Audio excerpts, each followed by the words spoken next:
que precisa ser armazenado por um longo período de tempo, esses materiais que não mudam, tem essa característica de arquivo morto, tem usado esse tipo de arquitetura.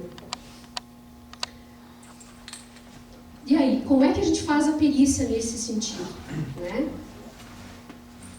E se eu me deparar com uma situação como essa, como é que faz? Então eu comecei a pesquisar primeiro sobre as soluções comerciais existentes no mercado, descobri algumas proprietárias, algumas poucas open source, algumas via hardware e outras via software.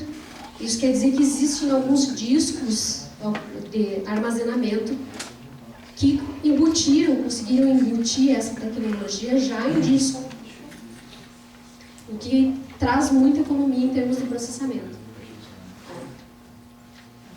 Um desafio, o primeiro deles que surgiu, aliás, o segundo, né, foi que cada solução dessa aqui tem as suas especificidades. Cada uma delas funciona de modo diferente. Isso, se falando em termos de perícia, representa o quê? Que o perito tem que buscar pesquisar a arquitetura de cada uma delas, em primeiro lugar. Eu acho até que hoje de manhã tinha um colega que perguntou, já para o primeiro palestrante aqui, o que fazer no caso de esbarrar com um material que ele nunca fez perícia, que ele desconhece, né? Vocês lembram? Então, ao meu ver, é justamente isso, tentar olhar para essa nova tecnologia com um olhar investigativo, buscar descobrir essa tecnologia e identificar como é que ela funciona, porque senão você também vai se sentir numa situação como se estivesse buscando uma agulha no meio do palheiro, né? Então, em termos de estudar essa arquitetura, eu escolhi duas delas. Eu escolhi a Centera, ENC Centera, que é da Dell, para estudar em termos de arquitetura como é que isso funciona, quais são os elementos que poderiam estar funcionando de modo relacionado e poderiam ser locais, onde artefatos poderiam estar armazenados. E usei o Plan Bell, o Plan 9 da Bell Labs para fazer um laboratório e investigar como que esses dados ficam armazenados em disco, como é que é a estrutura disso em disco, para depois pensar como é que seria o data carving nesse tipo de estrutura. Se você vai fazer um carving em alguma coisa, você tem que saber como é que funciona, certo? Você vai fazer engenharia reversa daquilo. Então, o objetivo era esse. Primeiro, estudar arquitetura e depois estudar primeiro estudar a arquitetura e depois estudar a estrutura de armazenamento em disco. Então, a arquitetura, de um modo bem resumido do CAS, está nessa tela. Então, é composta pelo dispositivo de armazenamento em si. Vou voltar aqui.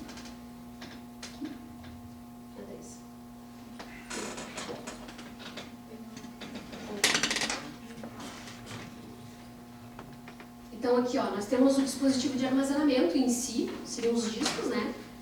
Nós temos uma API no meio, que faz uma interface entre o cliente e o dispositivo de armazenamento em si. Nós temos um repositório de dados onde ficam os hashes e o índice, aqui, e a estação do cliente em si, né?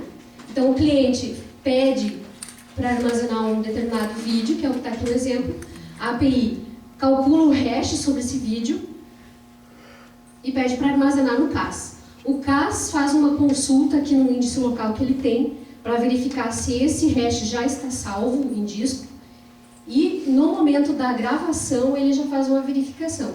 Se esse conteúdo está salvo em disco, ele rejeita, já no momento de salvar um determinado conteúdo.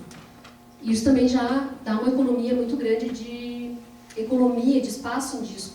Mesmo que o usuário, por exemplo, troque o nome desse arquivo aqui, ele nunca vai conseguir gravar o mesmo material no mesmo local. Certo, armazenou. Aí, num outro momento, esse usuário quer fazer uma pesquisa aqui no banco de dados. Ele tem duas opções: ou ele informa esse hash, ou ele informa algum termo que está contido nesse vídeo. Esse hash aqui também, ele recebe o nome de fingerprint. Ele é uma sequência de números que torna esse endereço desse objeto único. A princípio não tem como ter dois objetos armazenados com o mesmo número. Aqui isso que eu já expliquei, se o usuário quer solicitar um determinado arquivo, ele solicita pela API, faz uma consulta no banco, que consulta no dispositivo de armazenamento e retorna. Então, nesse sentido, quais foram os desafios forenses que acabaram aparecendo? Em primeiro lugar, por serem, em grande parte, soluções proprietárias, de bastante difícil acesso em ambiente de produção. Eu entrei em contato com algumas empresas, por questões de segurança, obviamente, não foi possível verificar isso funcionando em ambiente de produção, né? Outro desafio justamente foram essas diferentes implementações aqui, que cada uma tem. A IBM tem, a HP tem, todas elas têm uma peculiaridade. O desafio forense também nessa arquitetura seria saber onde é que estariam esses artefatos, né? Em que camadas isso estaria, se estaria na parte do dispositivo de armazenamento em si, se poderia estar na API, ou então, de repente, alguma cache do próprio computador do usuário, né? E o outro desafio foram as ferramentas forenses. Eu fiz alguns testes, por exemplo, com a FTK, ele não chega nem a conseguir mostrar as estruturas em disco, os blocos, como é que isso é armazenado. Então, em termos de laboratório, eu montei uma máquina virtual, utilizei o plano 9, que tem como base o sistema Vent, a arquitetura Vent, ele usa por baixo, que foi uma das primeiras arquiteturas CAS que surgiu, e ele acaba sendo base para muitas das outras que foram desenvolvidas posteriormente. Então, de uma maneira muito simples, montei essa máquina virtual com o plano 9, gerei alguns arquivos, tentei tirar uma imagem e olhar isso pelo FTK para ver como é que isso era armazenado em disco. Não foi possível, ele mostra os dados criptografados, não é possível produzir um laudo, por exemplo, de uma maneira compreensível, com base naquilo que o FTK mostra. Então eu acabei descobrindo uma ferramenta do próprio Plan 9, que é essa ferramenta VAC, e usei o VAC FS. O VAC, ele permite, por exemplo, você fazer uma cópia dos arquivos salvos de um dispositivo CAS para uma mídia qualquer, e depois você levar para um laboratório e fazer uma análise mais profunda dos dados armazenados nesse dispositivo. E o VAC, por sua vez, é uma ferramenta que consegue extrair os dados e você consegue ler esses dados, né? Os arquivos todos que estão lá dentro desse material. Aqui eu trouxe algumas imagens bem mais técnicas, né? O Vent, no caso aqui, ele trabalha com um hash SHA-1. Ele cria lá um código de 160 bits e armazena isso em disco. Se o arquivo é maior do que um bloco, por exemplo, e ele tem que endereçar, dividir esse arquivo em mais de um bloco no disco, ele acaba criando uma árvore de hashes. Ele vai tirando hashes de hashes até chegar a um hash único, que seria a raiz dessa árvore, né? E a partir dessa árvore aqui é que o sistema faz as buscas de pesquisa, posteriormente. Aqui tem uma amostra do que o VAC grava dentro dele. Ele não faz, por exemplo, como um zip, que copia dentro dele toda a estrutura de pastas, subpastas e o nome dos arquivos ali dentro. Ele armazena para mim apenas o hash principal daquela estrutura que foi armazenada. E assim, o interessante disso é que aqui é uma amostra do VAC FS, não vou nem comentar por hora,